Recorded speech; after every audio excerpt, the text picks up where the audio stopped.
We begin tonight with Senator Lindsey Graham. Senator, thank you. Always good to have you with us tonight. So you heard what the president said today. He talked about Easter, wanting to get these things open. He said we have to go back much sooner than people thought. Do you agree? Well, I think hopefully we can do it before Easter, but it's got to be conditions-based. I want to get out of Afghanistan, but if the generals tell me we'll get attacked if we get out too soon, I won't get out. To the president, you're right to want to jumpstart the economy, but don't try to create an economic bump that leads to a spike in the virus. Our goal is to destroy the virus. So any decision to open up the economy based on age or region needs to be scientifically blessed by the experts. Any president who turns down sound advice during a war usually regrets it. So my goal is to turn on the economy, but it's got to be conditions-based. If the data supports it, I'm for it. If it doesn't, I'm against it. And I'll just say this, if most Americans heard from Dr. Blix and Dr. Fauci that it was not safe to go back to work, no matter what the president said, most would not go back to work. Yeah, despite what a lot of people are saying, Dr. Fauci went out of his way several times today to say that the president does listen to his advice. He does. And that he felt that it was divisive to suggest that, to try to pit them against each other doesn't really help anybody in this country. But do you feel confident, you know the president well, you talk to him a lot, that he will listen to their advice on this? Yeah, I'm very confident he will, because this president has the best medical team around him. The vice president's done a wonderful job. And you're right, Mr. President, to want to turn back on the economy, but we got to do it smartly. And here's what I would suggest. Dr. Fauci said, based on the data, there may be regions that we can open up. There may be demographics, younger people may be able to go back to work without a lot of risk. But I would make my decisions based on my medical experts. The goal is to open up the economy, but it needs to be conditions-based. The number one decision the president made smartly was to stop travel from China early on. Only God knows how many people are alive today because he stopped travel from China. Don't undercut that decision by wanting to open up the economy too quick. It's got to be based on sound science. Yeah.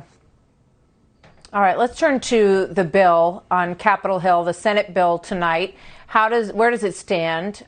Is it the right bill? I know obviously there's a lot of push to get it done, but it needs to be something that is effective. And, what are the problems right now as you see it for tonight? Well, it doesn't need to be the Green New Deal. This bill had a bunch of junk in it that was just a liberal wish list. I think most of it's out. Mitch McConnell said we're inside the 2-yard line, but here's the problem.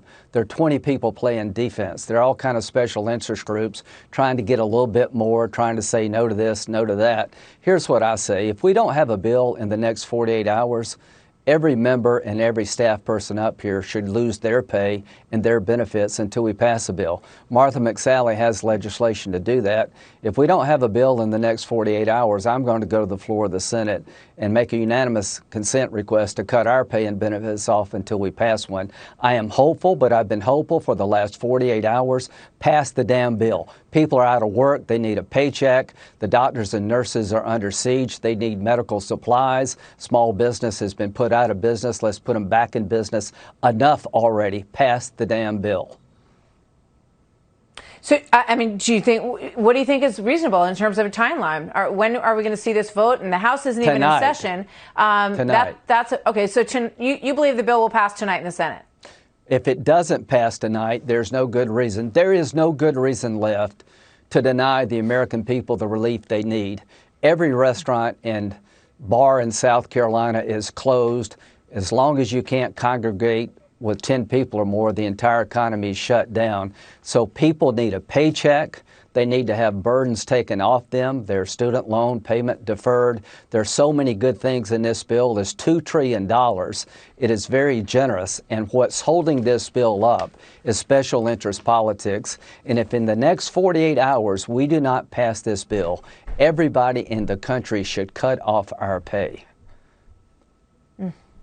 Well, I'm sure there's a lot of folks that would have no problem with that and do want to see a resolution here that's the best thing for the American people. Senator Romney's in quarantine. A number of senators are in quarantine. Should members of the House and the Senate be able to vote, given these extreme circumstances, remotely? Yeah, we're in a war. We're in a two-front war. We're in a war against a virus.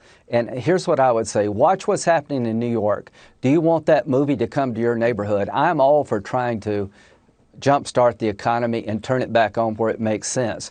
But what's happening in New York could come to South Carolina or any other place if we really don't watch it here. So here's my hope, is that we can pass this bill which will put money into the economy, buy time, take fear and burdens off people, and we can focus on killing the virus. We're at war with this virus. I want to starve it, I want to bomb it, and I want to kill it. You starve it by having social distancing. To all those people who are not following the guidelines, shame on you. You bomb it by having therapies that will make it less lethal, and you kill it with a vaccine. When will we turn the corner? When there are less infections, therapies that really work, not just talked about on TV, and a vaccine's on the horizon. That's when you will have turned the corner. Senator, thank you. Senator Lindsey Graham, always good to see you, sir. Thank you for being here tonight. We'll be watching that bill tonight.